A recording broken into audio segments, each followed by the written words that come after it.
Hello! Welcome back to our channel Raja Renu 2026.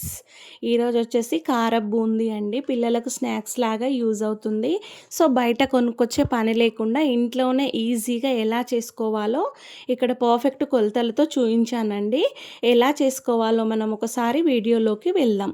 ముందుగా ఒక వెడల్పటి గిన్నె తీసుకొని ఈ కప్పుతోటి 2 కప్పుల వరకు శనగపిండిని యాడ్ చేసుకోండి.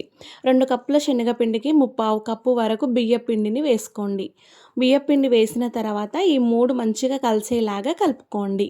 సాల్ట్ కూడా కొద్దిగా యాడ్ చేసి, కొద్దిగా మాత్రమే అండి యాడ్ చేసుకొని మంచిగా పిండి కలిసేలాగా కలుపుకోండి విస్కర్తో. ఈ విధంగా కలిపిన తర్వాత కొద్దిగా వాటర్ అనేది యాడ్ చేసుకుంటూ పిండిని మంచి కన్సిస్టెన్సీ వచ్చే వరకు కలుపుకోవాలి. ఉండలు అనేవి లేకుండా కలుపుకోవాలి.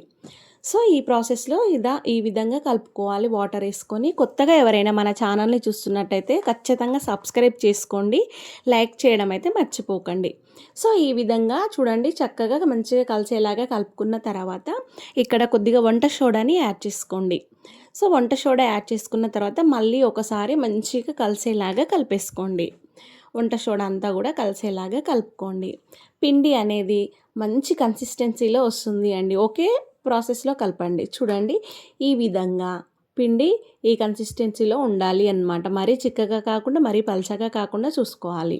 సో, ఇక్కడ ఆయిల్ హీట్ అయిందా లేదా ఒకసారి చెక్ చేశాను. హీట్ అయిపోయిందండి. తర్వాత ఇలాంటి ఒక జల్లె గిన్నెని తీసుకొని మీ దగ్గర ఏది అందుబాటులో ఉంటే దానితోటి, నేనైతే ఈ జల్లె గిన్నెని తీసుకొని ఒక గిన్నెతోటి ఈ విధంగా మంచిగా స్లోగా అనుకుంటున్నాను అన్నమాట.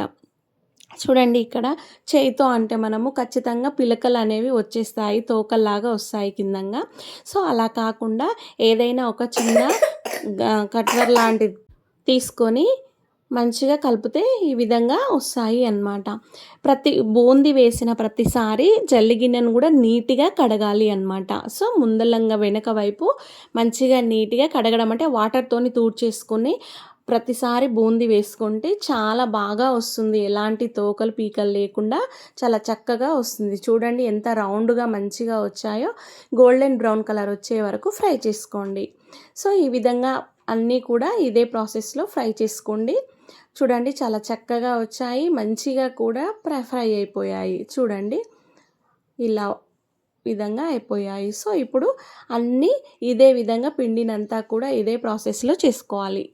సో, ఈ విధంగా చేసుకున్న తర్వాత అంతా బూందీ మొత్తం కంప్లీట్ అయిన తర్వాత అదే ఆయిల్లో కొద్దిగా ఒక 2, 3 ఎల్లిపాయలను తీసుకొని ఈ విధంగా మంచిగా ఫ్రై చేసుకోండి. చాలా టేస్టీగా ఉంటాయి బూందీలు మధ్య మధ్యలో వెల్లిపాయలు తగులుతుంటే. సో, చూడండి ఈ విధంగా ఎల్లిపాయలను తీసుకున్న తర్వాత నెక్స్ట్ ఒక టీ గ్లాసుడు ఇక్కడ పల్లీలను తీసుకొని ఇవి కూడా డీప్గా ఫ్రై చేసుకోండి. ఈ విధంగా ఫ్రై అయిపోయిన తర్వాత నెక్స్ట్ కరివేపాకు. సో, కరివేపాకును కూడా డీప్గా ఫ్రై చేసుకొని వేసుకుంటే చాలా చక్కగా టేస్ట్ అయితే చాలా బాగుంటుంది కరివేపాకు వేయడం వల్ల కూడా. సో, ఈ మూడింటిని ఈ విధంగా ఫ్రై చేసి పక్కన పెట్టేసుకోండి. తర్వాత మన బూందీలోకి వీటిని యాడ్ చేసుకుందాము. సో, చూడండి చాలా చక్కగా వచ్చింది బూందీ అంతా కూడా. ఇలా కాకుండా ఇంకా ఎలా చేసుకోవచ్చో మీరు ఖచ్చితంగా కామెంట్ అయితే చేయండి. సో, మనం ఫ్రై చేసి పెట్టుకున్న పల్లీలు, ఎల్లిపాయలు, కరివేపాకుని కూడా యాడ్ చేసుకొని దానితో పాటు ఒక టేబుల్ స్పూన్ వరకు కారం అనేది యాడ్ చేసుకోండి. ఇక్కడ మీరు తినదగినంత కారం యాడ్ చేసుకోవచ్చు. పిల్లలు తినరు కాబట్టి నేనైతే కొద్దిగా కారం అనేది యాడ్ చేసుకొని నెక్స్ట్ కొద్దిగా సాల్ట్ అనేది యాడ్ చేసుకుంటున్నాను. ఈ విధంగా అన్నీ యాడ్ చేసుకున్న తర్వాత మంచిగా కలిసేలాగా కలిపేసుకుంటే ఎంతో టేస్టీగా ఉండే బూందీ రెడీ. ఖచ్చితంగా మీరు కూడా ట్రై చేసి ఎలా వచ్చిందో చెప్పండి. చూడండి ఒక చేతితోటి వీలు కాకపోతే ఇలా ఈ విధంగా ఒక గరిటెతోటి మంచిగా అంతా కలిసేలాగా కలుపుకోండి. ఇది వెంటనే కాకుండా ఒక హాఫ్ అన్ అవర్ పక్కన పెట్టేసి తింటే చాలా టేస్టీగా ఉంటుంది ఈ బూందీ. చూడండి ఎంత చక్కగా వచ్చిందో. మీరు కూడా ఖచ్చితంగా ట్రై చేయండి. అంతే అండి, ఒక సర్వింగ్ బౌల్ తీసుకొని సర్వ్ చేసుకుంటే ఎంతో టేస్టీగా ఉండే బూందీ రెడీ.